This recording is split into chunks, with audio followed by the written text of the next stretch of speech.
Hello everyone, welcome to IFAS। तो चलिए, जो भी हमारा गेट एक्सेल 2027 का एग्जाम है और उसके सिलेबस में जो भी चेंजेस आए हैं, जिससे हम हर एक चीज डिटेल में जाकर जान रहे हैं, तो उसी के रिलेटेड आज बॉटनी के सेक्शन में जो भी चेंजेस आए हैं वो हम जानने वाले हैं। तो देखिए, ओवरऑल कंपैरिजन अगर हम करें तो गेट एक्सेल 2026 में आपका जो बॉटनी है उसका सब्जेक्ट कोड था, सेक्शन कोड था XLR, और गेट एक्सेल 2027 में ये कर दिया गया है XL2। ओके, उसी के साथ नंबर ऑफ सेक्शंस जो है वो पहले भी 9 थे, अभी भी 9 है। बस थोड़ा सा माइनर चेंज हमें इसमें कुछ देखने को मिल रहा है। तो क्या है, देखिए, सबसे पहले जो प्लांट सिस्टमैटिक्स है, इसमें अगर हम देखें तो देखिए गेट एक्सेल बॉटनी 2026 में botanical nomenclature, history of plant taxonomy, plant diversity and classification, उसी के साथ APG system, phylogenetics and cladistics, molecular taxonomy, DNA barcoding, herbaria and plant taxonomy centres, ये सारे टॉपिक्स थे। अब अभी अगर हम गेट एक्सेल 2027 के लिए देखें तो इस सेक्शन में देखिए botanical nomenclature as it is है, history of plant taxonomy as it is है, उसी के साथ plant diversity and classification, APG system, phylogenetics and cladistics, molecular taxonomy, DNA barcoding, herbaria and plant taxonomy centres, ये सारे topics as it is है। But edition नया क्या हुआ है, तो देखिए जो आपके प्लांट के मेजर फैमिलीज हैं, ओके, उन फैमिलीज के नाम यहाँ पर मेंशन किए गए हैं in GATE Excel 2027 for the botany section. Okay, तो ये आपका नया एडिशन है एक।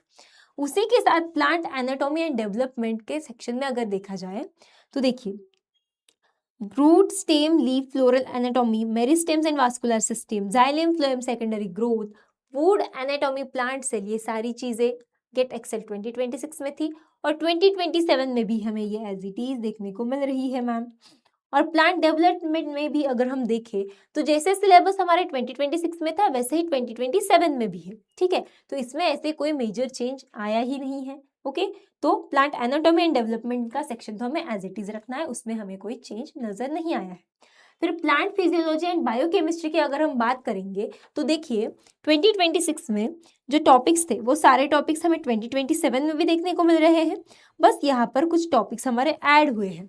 तो ऐड कौन से हुए हैं, सबसे पहले जो प्लांट पेप्टाइड एंड हॉर्मोन्स है, ये वाला टॉपिक हमारा ऐड हुआ है। और उसी के साथ जो हार्मोन रिसेप्टर रिप्रेसर कंसेप्ट है, ये वाला एक टॉपिक हमारा यहाँ पर ऐड हुआ है। ओके, फिर जेनेटिक्स एंड जीनोमिक्स में देखिए तो देखिए जो cell cycle, cell division, Mendelian inheritance, या फिर ये सारी जो चीज़ें हैं, ये जैसे 2026 में थी वैसे ही 2027 में भी है। बट यहाँ पर एडिशन क्या हुआ है मैम, तो देखिए large data analysis, bioinformatics, statistical analysis, ये चीज़ें जो है ये सारे टॉपिक्स जो है ये गेट एक्सेल 2027 में ऐड हो चुके हैं, ठीक है।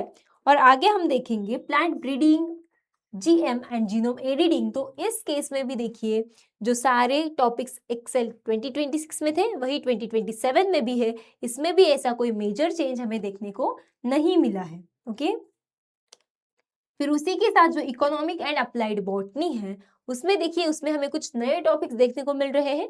तो नए टॉपिक्स कौन से हैं, आपके जो केमिकल बायोलॉजी ऑफ फाइटोकेमिकल्स है, post harvest processing of tea है, post harvest processing of essential oil bearing plants है।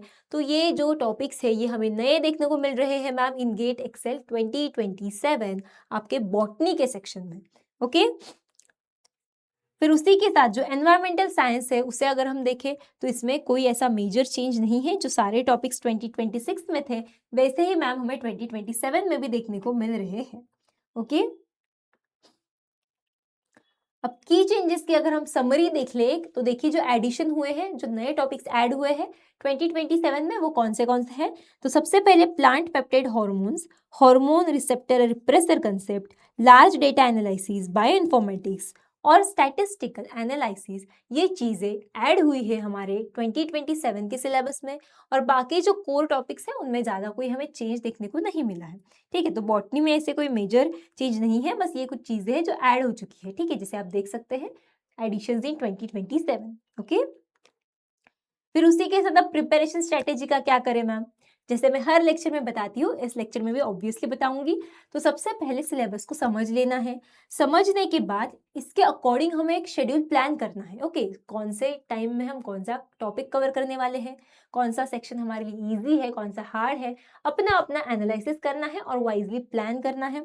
उसके बाद स्मार्टली स्टडी करना है, हमें हार्ड वर्क नहीं, हमें स्मार्ट वर्क करना है। ठीक है, जो एग्जाम के पॉइंट ऑफ व्यू से इंपॉर्टेंट टॉपिक्स है उन पर हमें ज्यादा फोकस करना है। बस पढ़ रहे हैं और एग्जाम में आता भी है या नहीं ये भी नहीं पता, तो ये इस तरह से हमें हार्ड वर्क नहीं करना है, डोंकी वर्क नहीं करना है। हमें स्मार्टली, प्रॉपरली, वाइजली प्रिपेयर करके हमें हमारा स्टडी करना है। फिर उसी के साथ स्टडी तो कर लिया मैम, बट जो हमारे टॉपिक्स है उनका रिवीजन और प्रैक्टिस करना बहुत इंपॉर्टेंट हो जाता है। ये हमें एनालाइज करने में और इम्प्रूव करने में हेल्प करता है। ठीक है, तो ये आपकी कुछ टिप्स है प्रिपरेशन स्ट्रेटेजी के लिए। और सबसे इंपॉर्टेंट आपका कंसिस्टेंसी इज द की।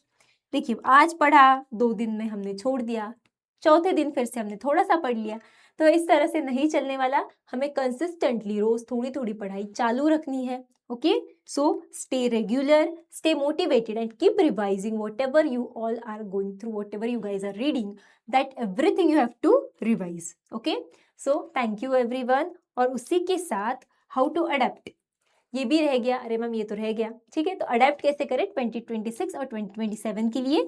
तो देखिए, जो 2027 के लिए जो नए टॉपिक्स है पहले उन पर फोकस करें, उन्हें समझ ले, उन्हें रट ले अच्छे से। ठीक है, पहले टॉपिक तो पता होने चाहिए ना मैम, तभी तो पढ़ाई करेंगे। ओके, उन्हें अंडरस्टैंड करें, उन्हें समझ ले, उनके एप्लीकेशंस क्या है और वो टॉपिक डालने के पीछे उनका मोटिव क्या है, ये चीज़ें हमें पता होनी चाहिए। इसका अच्छे से एनालिसिस हमें करना है और ऑब्वियसली ये सब करने के लिए हम तो आप लोगों के साथ है ही। ओके, और जो कोर टॉपिक्स है उन्हें निग्लेक्ट नहीं करना है, उन पर भी हमें अच्छे से फोकस बनाए रखना है। ठीक है, अब इतना सब करना है मैम, अकेले हम कैसे करेंगे? तो कोई बात नहीं, इस चीज़ के लिए हम लोग आपके साथ हमेशा अवेलेबल है।